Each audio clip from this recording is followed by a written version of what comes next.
శ్రీ గురుభ్యో నమ. శ్రీ గణేష పురాణం 48వ అధ్యాయం.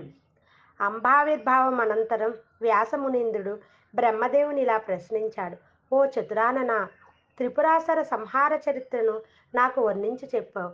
సరే, అలా కైలాసంలో ఆ త్రిపురుని బారి నుండి తప్పించుకున్న జగదంబిక పార్వతి ఎక్కడ ఉన్నదో, తిరిగి ఎప్పుడు ఉద్భవించిందో, ఆ వివరాలన్నీ, దానవ శ్రేష్ఠుడైన త్రిపురుడు ఏ రోజున వధింపబడినది మొదలైన వివరాలన్నీ నాకు దయతో చెప్పు.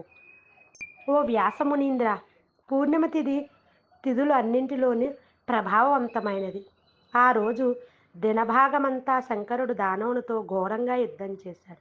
ఆ రోజు సాయంకాలం ప్రదోషపు వేళ త్రిపురములతో సహా దైత్యేంద్రుడైన త్రిపురుడు కూడా శివుని బాణాగ్ని యొక్క అమోఘ ప్రభావం చేత దగ్ధం కావించబడ్డాడు. ఆ రోజునే సకల దేవతలు ఈశ్వరుని అర్చించిన శుభతరుణం కనుకనే ఓ మునివర్య, ఆ రోజు ఉదయాన్నే ఎవరైతే త్రిపురారిని అర్చిస్తారో వారికి సర్వత్రా విజయం సంప్రాప్తమవుతుంది. వారి పుణ్యము ఇతోధికంగా వృద్ధి అవుతుంది. అందుచేతనే విజ్ఞులైన వారు తప్పక ఆ రోజున అర్చించిన శివానుగ్రహానికి పాత్రులవుతారు. అయితే ఆ రోజున త్రికాలాలలోనూ శివార్చన యొక్క ఫలితం ఇలా ఉంటుంది. ప్రాతకాలార్చనకు ఫలం, రాత్రి యందు చేసిన సకల పాపములు నశిస్తాయి. మధ్యాహ్నకార్చన వలన జన్మించిన దాదిగా చేసిన పాపములు నశించిపోతాయి. ఇక ప్రదోష వేళ శంభుని పూజించటం వల్ల 7 జన్మలలోనూ ఆచరించిన దుష్కర్మలు దగ్ధమవుతాయి. ఇంత మహత్తరమైన దవటం వల్లనే పూర్ణిమ తిథిని పర్వదినంగా భావిస్తారు. ఓ పరాశరనందన, త్రిపురుడు శివుని బాణాగ్నికి దగ్ధుడైన సంగతి తెలుసుకున్న గిరినందన హిమవంతుని పర్వత గుహ బయట ఆవిర్భవించింది. అలా వెలుపలికి వచ్చి వెలుపల సింహ వ్యాఘ్రముల చేత నానా విధములైన అడవి మృగాలతో నిండి ఉన్న ఘోరమైన ఆ పర్వతాన్ని చూసి ఎక్కడ తన భర్త అయిన శంకరుని జాడ కానరాక, ఓ ప్రాణనాథ, నిన్ను విడిచి నేనెలా జీవించి ఉండగలను? ఇక నీ దివ్య వదనాన్ని సందర్శించుకునే భాగ్యం నాకు ఎన్నటికి కలిగేది? నిన్ను వీడి క్షణకాలం కూడా మనలేను. ఓ తండ్రి హిమవంతుడా, నా ఈ దుఃఖాన్ని నీవు కూడా గమనించుటలేదా? ఇక నేను ఎవ్వరి శరణు వేడను? నా వ్యధని తీర్చగల వారెవ్వరు? ఓ తండ్రి, నీవెలాగైనా ఆ మంగళకరుడైన నా నాథునితో సంయోగము కలిగేలా చూడు. నీవు పూనుకొని నా భర్తతో పునఃసమాగమనం కల్పించకపోయినా నాకిక ప్రాణత్యాగమే గతి అంటూ గోడు గోడును వెలిపిస్తున్న సంగతిని ఒక కిరాతకుడు ఇలా పర్వతరాజనే హిమవంతుని చెవిని వేశాడు.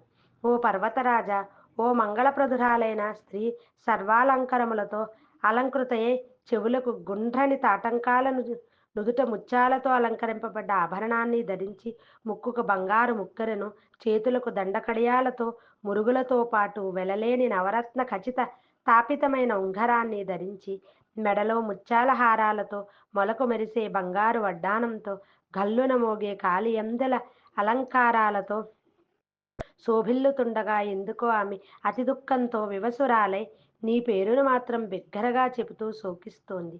ఏ వివరము అడిగినా చెప్పదు. ఆమె నోట వినవచ్చిన నీ పేరు విని నీతో ఆ విషయం చెప్పిపోదామని వచ్చాను. ఈ మాటలు విన్న పర్వతుడు వేగంగా ఆ పర్వత గుహను సమీపించి తన కుమార్తె అయిన జగదంబికను అక్కున చేర్చుకుని ఊరడించాడు.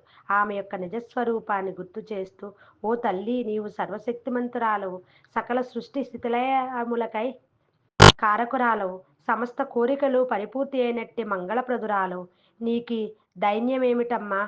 సర్వాంతర్యామినిగా ఉన్న నీకు శివునితో వియోగం ఎక్కడుంది? శివుడిని అనుసరించే కదా శక్తి ఉండేది. అయినా లోకదృష్టితో నీకు నీ భర్తతో సమాగమం ఏర్పాటు చేస్తాను. అందాక నీవు నా వద్దనే ఉందువు గాని తల్లి అంటూ ఆమెను తన వెంట తీసుకువెళ్ళాడు. అక్కడ తన తల్లిని చూసిన పర్వతరాజనందిని ఎంతో ఆనందించింది.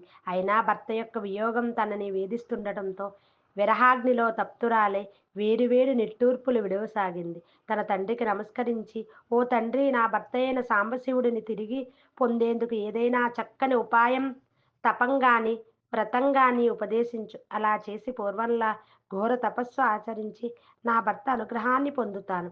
అని కోరగా క్షణకాలం ధ్యానమగ్నుడై హిమవంతుడు తన కుమార్తెకు సకల కార్యసిద్ధిని ప్రసాదించగల మహాప్రభావవంతమైన ఉపాయాన్ని ఇలా తెలిపాడు. అమ్మాయి పార్వతి, పరమశివుని సన్నిధిని తిరిగి నీవు ప్రాప్తించుకునేందుకు ఒక ఉపాయాన్ని తెలియజేస్తాను. జాగ్రత్తగా విని దాన్ని శ్రద్ధగా ఆచరించి నీ మనోభీష్టాన్ని, అనంత సౌభాగ్యాన్ని పొందు. సర్వులకు చతుర్విధ పురుషార్థాలను ఇవ్వగలది, ఇంద్రాది సకల దేవతల చేతను సలుపబడుతున్నది, మహాప్రభావ సంపన్నమైనది, విఘ్నరాజు అయిన గజానని ఉపాసన సృష్టికర్త అయిన బ్రహ్మకు ఆ సామర్థ్యాన్ని అనుగ్రహించింది. స్థితికర్తగా లోకపాలనం చేసే శక్తిని విష్ణువుకు, సర్వాన్ని లయం చేయగల శక్తి హరునికి ఆ గణేశుడే ఇచ్చి అనుగ్రహించి ఉన్నాడు. ఇక భూభారాన్ని వహించగల సామర్థ్యాన్ని శేషునికి ప్రసాదించింది అతడే. అతడు అవజ్ఞా అవ- ఆ- అతడు అవజ్ఞానస గోచరుడు.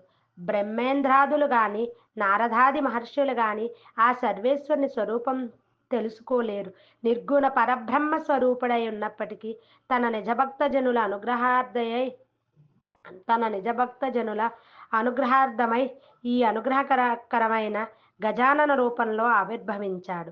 సర్వుల చేత సకల కార్యారంభాలలోనూ పూజింపబడే ఆ వరద గణేశమూర్తి సకల శుభ ఫలప్రదుడు కనుక నీవు ఆ గజానన స్వరూపుని, సర్వేశుడైన ఆ దేవదేవునినే చెప్పే నియమాలతో శ్రద్ధగా పూజించి అతడి పరమానుగ్రహాన్ని పొందాడు.